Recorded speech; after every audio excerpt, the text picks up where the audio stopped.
The Three Marks of Existence, Impermanence, Suffering, Non-Self, by a lifelong researcher in Buddhist philosophy. In the vast and intricate landscape of Buddhist thought, a landscape I have been privileged to explore for over 4 decades, there stands a single, foundational peak of insight from which the entire vista of the path to liberation can be viewed. This peak is the direct, unshakable understanding of the three marks of existence, or tilakkhana in the ancient Pali language. These are not articles of faith to be accepted without question, nor are they pessimistic pronouncements on the futility of life. Rather, they are presented in the Buddha's teachings as fundamental, observable characteristics inherent in all conditioned phenomena, from the swirling of galaxies to the most fleeting of our own thoughts. The three marks are anicca, impermanence; dukkha, unsatisfactoriness or suffering; and anatta, non-self. They are the very signature of samsara, the cycle of birth, death, and rebirth in which we are all participants. To fail to see these marks clearly is to live in a state of delusion, avijja, a state of perpetual friction with the true nature of reality. This friction is the root cause of our deepest anxieties, our insatiable cravings, and our profound sense of unease. Conversely, to see these three characteristics with the penetrating clarity of wisdom, panya, is to begin the process of unbinding, of letting go, of awakening to a profound and enduring peace. This article is an in-depth exploration of these three universal truths. We will not merely define them, but dissect them, contemplate their nuances, and understand their intricate and inseparable relationship with one another. We will journey from the philosophical underpinnings of these concepts to their practical application in the crucible of our daily lives. For it is only when these principles move from being intellectual concepts to lived, experiential realities that they fulfill their ultimate purpose, to serve as the key that unlocks the door to freedom. Anicca, the universal law of impermanence, the first mark of existence. Anicca is perhaps the most immediately accessible to our everyday experience. It is the universal law of change, the principle of flux, the undeniable truth that nothing in the conditioned world is static or permanent. Everything that arises is subject to cessation. Everything that is composed is subject to decomposition. From the mightiest mountain range that is slowly being eroded by wind and rain, to the very cells of our bodies that are in a constant state of death and renewal. The signature of impermanence is written across the face of reality. Our modern scientific worldview confirms this ancient Buddhist insight with overwhelming evidence. Physics tells us that at the subatomic level, reality is a frenetic dance of particles and energy, appearing and disappearing in infinitesimally small fractions of a second. Biology shows us that life is a process of constant metabolic change. Astronomy reveals a cosmos of exploding stars and evolving galaxies. There is no stillness to be found. The Buddha, however, was not concerned with impermanence as a mere scientific or philosophical curiosity. His focus was on its profound psychological and spiritual implications. The core of our suffering, he taught, arises from our failure to truly accept and live in harmony with this truth. We mentally and emotionally resist the law of change, and in that resistance, we create our own dis-ease. The gross and subtle levels of anicca. We can observe impermanence on 2 distinct levels. Gross impermanence. This is the change that is obvious to us over time. We see our bodies age, our possessions wear out, our relationships evolve, and the seasons turn. We acknowledge this intellectually, yet we are often shocked and dismayed when it directly affects us, when a loved one passes away, when our health fails, or when a cherished situation comes to an end. We live with a tacit assumption of continuity, a belief that things will, for the most part, remain as they are. This cognitive dissonance between our intellectual understanding and our emotional expectation is a primary source of grief and anxiety. Subtle or momentary impermanence. This is a much deeper and more profound level of change that can only be perceived through the cultivated lens of mindfulness and concentration. It is the understanding that every single component of our experience is arising and passing away in every single moment. The consciousness that perceives this sentence is not the same consciousness that perceived the one before it. The physical sensations in your body are a ceaseless cascade of micro-events. Thoughts, feelings, and perceptions flash into existence and disappear with astonishing rapidity. Reality is not a series of static snapshots, but a continuous, flowing stream. The psychological impact of ignoring anicca. When we fail to see and accept this constant flux, particularly at the subtle level, we engage in a futile and exhausting battle with reality. We cling to pleasant experiences, desperately trying to freeze-frame moments of joy, love, or success. This very act of grasping, tanha, contains within it the seed of future suffering. Because the object of our grasping is, by its nature, slipping through our fingers, the more tightly we hold on, the more painful it is when the inevitable change occurs. Similarly, we react with aversion to unpleasant experiences, trying to push them away and deny their presence. We want to banish pain, discomfort, and sadness from our lives. But because these experiences are also impermanent, our frantic efforts to get rid of them often only serve to prolong their stay and intensify our suffering. We add a second layer of mental anguish to the initial discomfort. The wisdom of anicca, the practice, therefore, is not to become cynical or to stop enjoying life's pleasures. The practice is to change our relationship with them. It is to learn to appreciate the beauty of the flower without needing to possess it forever. It is to feel the warmth of the sun on our skin with full awareness that it is a fleeting sensation. This is the art of holding things lightly. When we truly and deeply understand impermanence, our entire value system begins to shift. We are less likely to invest our ultimate happiness in things that are inherently unstable, such as material wealth, fame, or physical appearance. We begin to seek a refuge that is not subject to change, the unconditioned reality of nirvana. The contemplation of impermanence is a powerful catalyst for renunciation, not in the sense of grim self-denial, but in the joyful letting go of that which was only ever weighing us down. Dukkha, the pervasive nature of unsatisfactoriness, the second mark of existence. Dukkha is often translated simply as suffering, but this single word fails to capture the full depth and nuance of the concept. While dukkha certainly includes the obvious pain and misery of our lives, its true meaning is closer to unsatisfactoriness, stress, or a fundamental dis-ease. It is the inherent friction that arises when we, with our deep-seated craving for permanence and happiness, collide with a world that is inherently impermanent and unable to provide lasting satisfaction. To see the truth of dukkha is not to adopt a negative outlook on life. It is to see with a radical honesty that allows for a genuine and lasting solution. The Buddha, like a master physician, was not interested in merely masking symptoms. He wanted to diagnose the underlying disease. He identified three distinct types of dukkha that permeate our existence. The three types of dukkha. Dukkha, the suffering of pain. This is the most obvious and easily recognizable form of suffering. It includes physical pain from birth, sickness, injury, and death. It also encompasses mental and emotional pain, such as grief, sorrow, despair, anger, and the frustration of not getting what we want or having to endure what we don't want. This is the acute, overt suffering that all beings instinctively seek to avoid. Viparinama dukkha, the suffering of change. This is a more subtle but equally pervasive form of suffering. It arises directly from the truth of impermanence, anicca. This is the suffering we experience when a pleasant or happy situation comes to an end. The joy of a celebration fades. The bliss of a new relationship normalizes. The excitement of an achievement subsides. The fact that our happiness is contingent upon conditions that are bound to change means that even our pleasant experiences have a built-in vulnerability. The fear of losing our happiness, and the actual pain of its loss, is viparinama dukkha. A beautiful sunset is tinged with the sadness of its own passing. Sankhara dukkha, the suffering of conditioned existence. This is the most profound and difficult to grasp level of dukkha. It refers to the intrinsic unsatisfactoriness of existence itself, due to its conditioned and interdependent nature.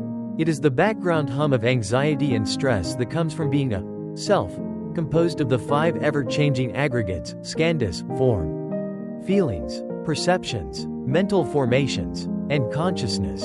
We are a bundle of conditioned processes, constantly trying to maintain a sense of stability and control in a world that offers neither. This fundamental insecurity, this existential vulnerability, is sankhara dukkha, even in moments devoid of overt pain or the loss of pleasure. This subtle dis-ease remains. simply by virtue of being a conditioned being in a conditioned world. The interconnection of anicca and dukkha. It is crucial to see that dukkha arises precisely because of anicca. If pleasant experiences were permanent, they would not be a source of viparinama dukkha. If our bodies and minds were not subject to the constant flux of conditioned existence, there would be no sankhara dukkha. It is our craving for permanence in an impermanent world that is the linchpin of our suffering. We are like a person trying to build a solid fortress on the shifting sands of a beach. The problem is not the sand. The problem is our insistence on building a fortress where one cannot possibly stand. The wisdom of dukkha, therefore, is not a declaration of life's misery, but a powerful insight into the mechanics of our own minds.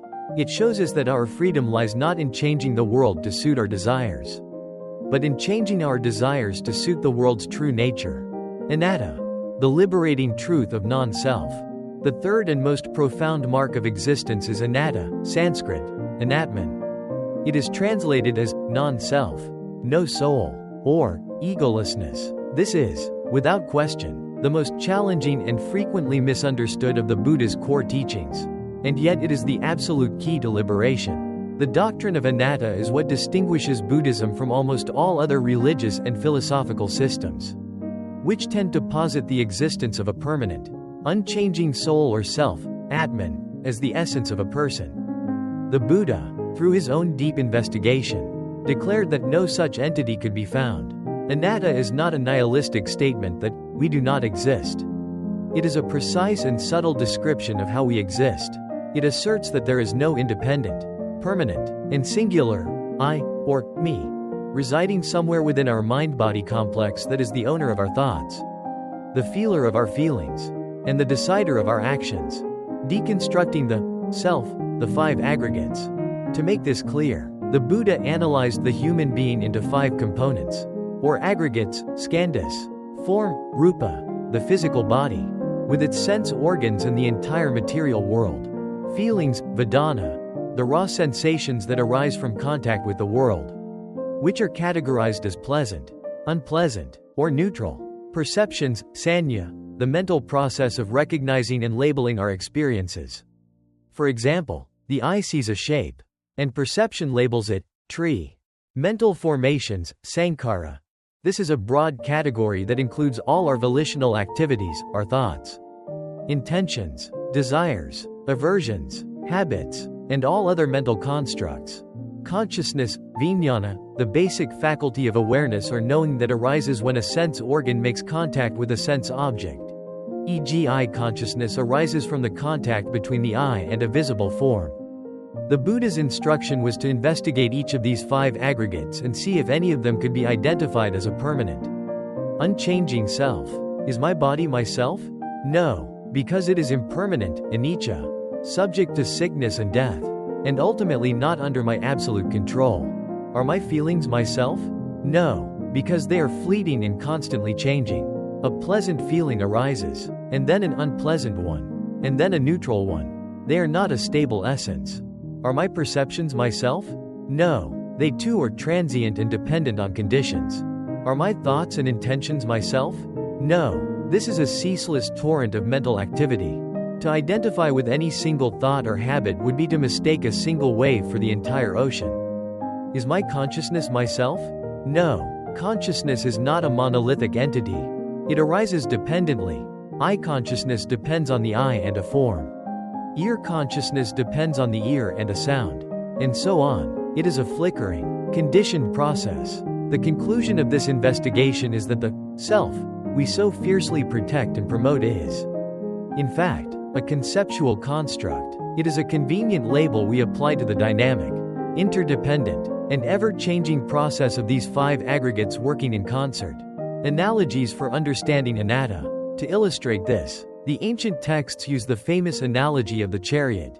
A chariot is made of wheels, an axle, a frame, and so on. But is the chariot the wheels? No. Is it the axle? No. The word chariot is simply a conventional designation we give to the assembled parts. There is no chariot essence that exists apart from its components. In exactly the same way, the word self is a designation we give to the assembled Interacting 5 aggregates. Another useful analogy is that of an onion. You can peel away layer after layer, hoping to find the core, onionness, within. But when you have peeled away the final layer, you find nothing at all. The onion was nothing more than the sum of its layers. The liberating power of anatta. Realizing the truth of anatta is not a cause for despair, it is the gateway to ultimate freedom. The vast majority of our mental suffering is ego-driven. Pride and arrogance. These arise from identifying with our successes and positive qualities, creating a puffed-up, solid self. Shame and insecurity. These arise from identifying with our failures and negative qualities, creating a diminished, solid self. Anger and resentment. These arise when my desires are thwarted or when I am insulted. Jealousy and envy. These arise when another self has something that I want. Fear of death. This is the ultimate terror of the ego. The fear of the annihilation of this solid me. When the illusion of the solid, separate self begins to dissolve through insight, the very ground upon which these afflictive emotions stand is cut away. We become lighter, more flexible, and more connected to the world around us. The rigid boundaries between self and other soften, giving rise to a natural and spontaneous compassion. The desperate, anxious project of defending and promoting the ego is seen for the futile and exhausting game that it is. And we can finally lay that burden down. The great synthesis. How the 3 marks work together.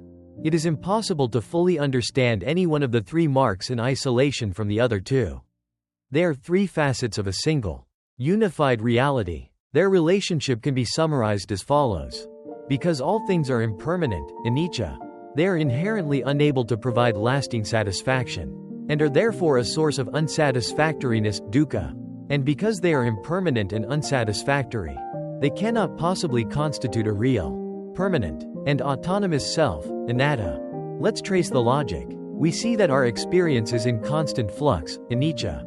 We recognize that clinging to this flux in search of security is stressful and painful, dukkha. We then ask, who is it that is clinging? Who is this I that is suffering? And upon investigation, we find that this I is also part of the flux, a conditioned process, not a solid entity, anatta. This realization is the culmination of Buddhist wisdom. It is the direct seeing that our suffering is not a personal failure, but the result of a fundamental misperception of reality. Liberation, therefore, comes not from changing the world, but from changing our perception. Practical application. Observing the 3 marks in your own experience. The 3 marks of existence are not meant to remain as abstract philosophy. They are meant to be observed directly in the laboratory of our own mind and body through the practice of insight meditation, vipassana. The primary tool for this investigation is mindfulness. By sustaining a non-judgmental awareness of our present moment experience, we begin to see these truths for ourselves. Observing anicca. As you sit in meditation, you notice the sensation of the breath. You see that each in-breath is different from the last, and each has a beginning, a middle, and an end. You notice a thought arising, and you watch it pass away. You feel an itch, and you observe it intensify and then fade. You are seeing impermanence directly. Observing dukkha. You notice the mind's constant restlessness, its subtle agitation, sankhara dukkha. You feel a pleasant sensation and notice the mind's immediate desire to hold onto it, creating a subtle tension. You feel a painful sensation in your knee and observe the mind's aversion and its struggle against the pain, which is an extra layer of suffering on top of the physical discomfort. You are seeing dukkha in action. Observing anatta. As you observe these phenomena, you repeatedly ask, is this me? Is this mine? Am I this? Is the breath me? No, it's just a natural process. Is the thought me? No, it's just a mental event that arose due to causes and conditions. Is the pain in the knee me? No, it's just a sensation. Through this sustained inquiry, the habitual identification with our experiences begins to weaken. We shift from being the protagonist in the drama to being the calm, spacious awareness in which the drama unfolds. Conclusion. The wisdom that liberates. The 3 marks of existence are the Buddha's profound and compassionate gift to humanity. They are a mirror held up to our experience, showing us the true nature of reality and the path out of our self-created suffering. They teach us that our struggle comes not from the world itself, but from our delusion-fueled resistance to its nature. To understand anicca is to learn the beautiful and liberating art of letting go. To understand dukkha is to develop a deep and motivating compassion for ourselves and all beings caught in the cycle of striving. And to understand anatta is to lay down the heaviest burden of all, the anxious, fragile, and illusory self, and to discover the boundless freedom and interconnectedness that is our true nature. The journey of seeing these three truths is the journey of awakening. It is a gradual peeling away of layers of illusion, a movement from complexity to simplicity, from agitation to peace, and from bondage to the ultimate, unshakable freedom of nirvana.